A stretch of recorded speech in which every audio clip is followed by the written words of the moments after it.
When I'm playing the key of E, by now you would have seen in my other videos, I always opt for open chord voicing. So E is the key, and I'm going to base my other chords on that key. So E, got 2 open strings. Below, I'm going to keep them there as much as possible. So I've got E, and then I play B this way, because it gives me those 2 open strings. I'm going to play A, that way I have the 2 open strings. C sharp, the same thing. Always trying to open up those bottom 2 strings. They become like harmony notes ringing throughout. You don't have to do it, but it sounds really good if you do. Gliding notes as well, so from E to B, very good to remember that finger 3 just glides 2 frets forward, and then you put the others down. And if you have a gliding point, you like slide and swivel into place. It becomes quick, effortless, and easy to do that. So from E to B to A, I slide back. From an A2, finger 3 is in place, swivel back to E. And then you're going to come up with in the chorus, you have an E over G sharp. There's a few ways you can play it. This time round, I've played it like that. For some people, the pinky is very hard to get strong in the beginning, and you just play an E chord, and the bass guitar can play that G sharp note. If you're playing your own as well, it's still fine to play the E chord. The chord is the main body of music. The bass notes is trimmings around the top. That don't be too worried about them. If you can play them in, it's something extra nice. If you can't, it's fine. You can do without those specific bass notes.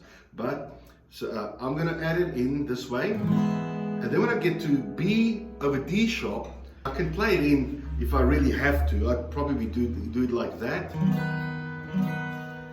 But it's very hard. So I'm just going to play the B chord open. And not, in this instance, not worry about that D sharp. But one little thing I do when I play the B open chord, I want to really have the B note sound out. So I press up with finger 1 to mute the E bass string, otherwise it'll sound like an E. So if I mute it, it's very defined B sound.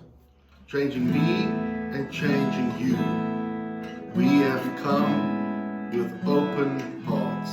So I did a little bit of a cheat trick there. It's not cheating, it's just economical. So go to the A, changing me and changing you. Now from that point on, play only the bottom 4 strings. There's my B, my C sharp minor, my B, back to E. Now, when I do those notes, don't play the top 2 notes then. Only soft, playing down the bottom of the guitar.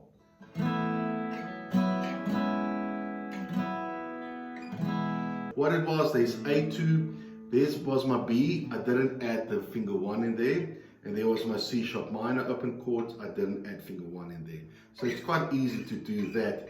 It's another way, you gotta grow into playing the guitar and grow into reading the lines of chords. It's not like you memorize it. No, it's more, it just comes to you. After a while, you get so used to flowing with the chord. So repetition, very important to do that, but repeat the right stuff, like practice the right things. And if you work through my videos, you'll see lots of examples like that, where I flow between chords. And if you play with me, and you play those flowing chords like I just did now, it'll grow on you, and you will find yourself using it in other songs as well, just because it feels right to do it at that time. It just comes out.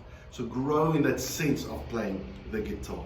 Please remember to like, to subscribe to my channel, ring that bell, and then also comment. If there's any feedback on the song, do you play it in the key of E as well, or do you play it in different keys at your church? I'd like to know. And also, are you a solo player at your church? Like, is it just you on guitar, maybe with 2 other people singing along? Or are you part of a band, or part of a small band, part of a big band? Let me know. I'd be interested to know the people that watch these videos like yourself. What is your setting? And where are you from? Please let me know. I'd be happy to hear from you.